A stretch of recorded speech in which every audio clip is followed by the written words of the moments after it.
আসন্ন ঘরোয়া ফুটবল মৌসুম ঘিরে দল গোছাচ্ছে পেশাদার লিগের ক্লাবগুলো। আগের সব বিদেশিকে বিদায় করে দিয়ে এবার ইউরোপ ও লাতিন আমেরিকার চোখ বসুন্ধরা কিংসের। আর সাফ অঞ্চলের অন্য দেশের ফুটবলারদের লোকাল হিসেবে খেলানোর নতুন নিয়ম নিয়ে দ্বিধা বিভক্ত ফর্টিস এফসি।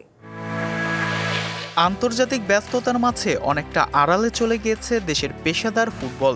নতুন মৌসুমের আগামী বার্তায় আবারও নড়েচড়ে বসেছে প্রিমিয়ার লিগ ফুটবলের ক্লাবগুলো। 1 জুন থেকে আনুষ্ঠানিক দলবদলের কার্যক্রম শুরু হয়েছে।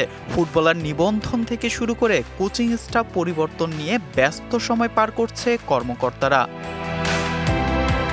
এরই অংশ হিসেবে সোমবার ক্লাব কর্মকর্তাদের নিয়ে একটি কর্মশালার আয়োজন করে বাফুফে। আসন্ন মৌসুম ঘিরে পরিবর্তিত নিয়মগুলো উঠে আসে এই কর্মশালায়, যেখানে সাফ অঞ্চলে অন্য দেশের ফুটবলারদের লোকাল হিসেবে খেলানোর সুযোগ দেওয়ার সিদ্ধান্তে দ্বিধাভক্ত ক্লাবগুলো। All time Roma. Taste it, love it. Foreign যেখানে আমরা সবাই বলতেছি যে আমাদের লোকাল প্লেয়াররা খেলার সুযোগ পাচ্ছে না, আমাদের ওই পজিশনের প্লেয়ার নেই, স্পেসিফিকভাবে যদি বলে নাম্বার 9 পজিশনের প্লেয়ার নাই, সেখানে তো আমি আরও ফরেন প্লেয়ার বাড়ানো হয়েছে। আমাকে যদি আপনি সুযোগ দেন 8টা প্লেয়ার ফরেন প্লেয়ার একাদশে খেলানোর, আমি কেন নেব না? আমি একটি সুযোগটাই রাখবো না। আমার মনে হয় লিগ কমিটির এই বিষয়টা আরও ভালোভাবে ভাবা উচিত।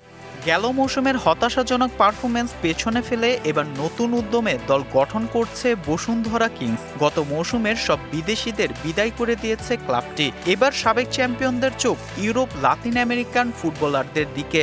ফরেন প্লেয়ার, ফরেন কোচ হয়তো তার ডিজায়ার হচ্ছে বদলাবে, এবং আমরা যেগুলো করবো ইউরোপ থেকে, ল্যাটিন আমেরিকা থেকে অথবা আফ্রিকা থেকে, উনি ডিক্লেয়ার দিয়েছেন যে এই 3টা ক্লাব থেকে নেবে। এবং আমাদের যে উইন্ডোটা দিয়েছে জুন থেকে অগাস্ট পর্যন্ত, এটা খুব শর্ট টাইম, মাত্র লিগ শেষ হলো। তো এখন ধরেন যে এই দেশের পরিস্থিতি সব মিলিয়ে আমাদের জন্য একটু টাফ। নতুন নিয়মে এবার ক্লাবগুলো সরাসরি ফিফার ওয়েবসাইটে ফুটবলার নিবন্ধন করার সুযোগ পাবে, যা আগে করতে হতো বাফুফের কম্পিটিশনস বিভাগকেই।